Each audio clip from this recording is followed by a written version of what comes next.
Okay, well, we have two tapes on Stanford, and so we have a pretty good idea of what they're doing out on the court. And so one thing I think is to be mentally alert to what we're telling them so that they don't get surprised by things that Stanford does. They set a lot out of the back row in certain rotations where they have both Fortune and Hannon, they're two really outstanding players.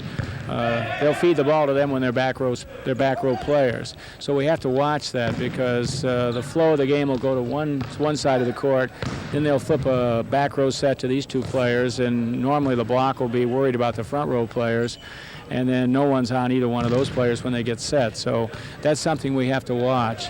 They have a few trick formations. They're not really trick formations if you've seen them play a number of times. They're only a trick formation if you haven't watched the team before, but we've got the advantage of watching them on the tapes. So we just have to watch when they get in those two formations and make sure we're not blocking players that are ineligible players. I mean, they'll bring back row players up that maybe can't spike in the front row, and if someone's not watching and doesn't know what they're doing, a lot of times they'll think they're front row players, and so you waste a blocker on somebody that's not even going to get set. So I think basically is knowing the scouting plan that we've worked out for them, and then keeping a level of intensity out on the court so that we can react to things that we know they're going to do. And I think we'll be okay. They're a big, strong team. I sort of compare them in stature with Indiana, Purdue, Fort Wayne. They were a big team, and we were concerned every time we played them. But as the season went on, we were fooled a few times the first time we played them. But as we had a chance to study the tapes and we worked out our game plan and scouting plan, we were able to adjust to the deceptive things that they did. So hopefully by the time we get to Stanford, we'll have looked at those tapes 9 or 10 times and have that team pretty well in mind. Okay, great. Well, I guess we'll have to find out how he plays when he gets on the court at UCLA. But Kevin has been in a difficult situation every time he's walked on the court because it's been a new experience for him. And he probably won't look at this as much differently than he did when he went to the A6 Tiger tournament back in January, and that's after he just practiced for about a month and a half. And he just about single-handedly led us to a near upset win over Santa Barbara. I think he had 11 kills out of 13 spikes. So I don't think Kevin will freeze up. I think teams respect him a lot more now. I mean, the season is finished, and he has led the nation in spiking percentage with a .454 percentage. And so I think they're going to look at the statistics and they're going to realize that they better put some blockers on Kevin. So I think his situation is going to change from that standpoint, that they will be looking for him and they will be putting some good blockers on him, where maybe back in January they were sort of ignoring him. Okay.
Okay, well, against Stanford, we're going to have to be able to pass well. We got to split their big block. They have a huge block, and we're going to have to split the block, make sure we're hitting one-on-one as much as possible.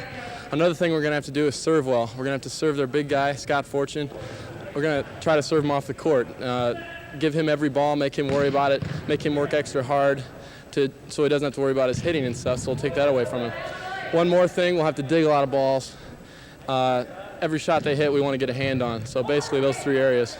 Okay. Yeah, well, in the last few weeks, we've been playing real loose, and I think that's the main thing we're going to keep doing is just going to the Stanford matches, playing loose, just playing our game.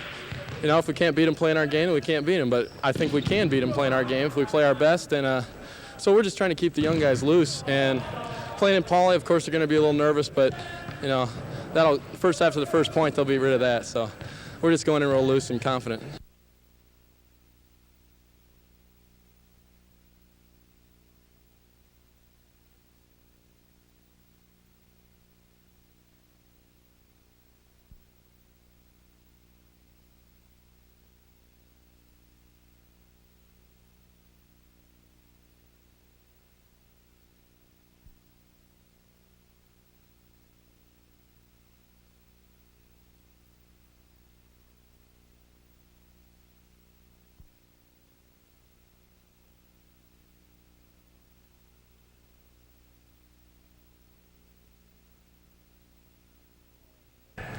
I don't think I'm any different than any of the other teammates. Looking forward to playing in the Final Four, but I don't think there's any added pressures on me individually. Like I said, really looking forward to playing out there, good competition. I really think we've got a good chance, and looking forward to do my part to see that we win a championship.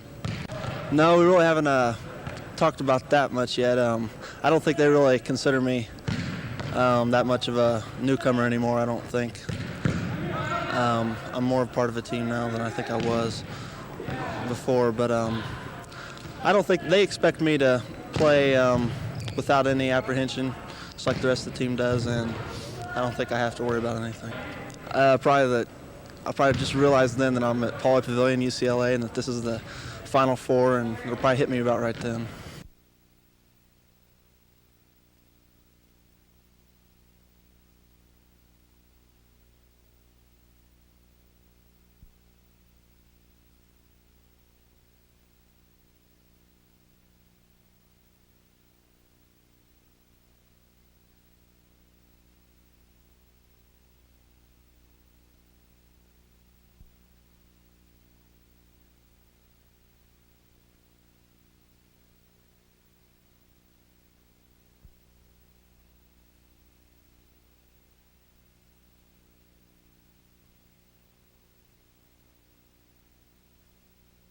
Well, I think it's great. This year we weren't expected to go, which makes it all that much more exciting to be there.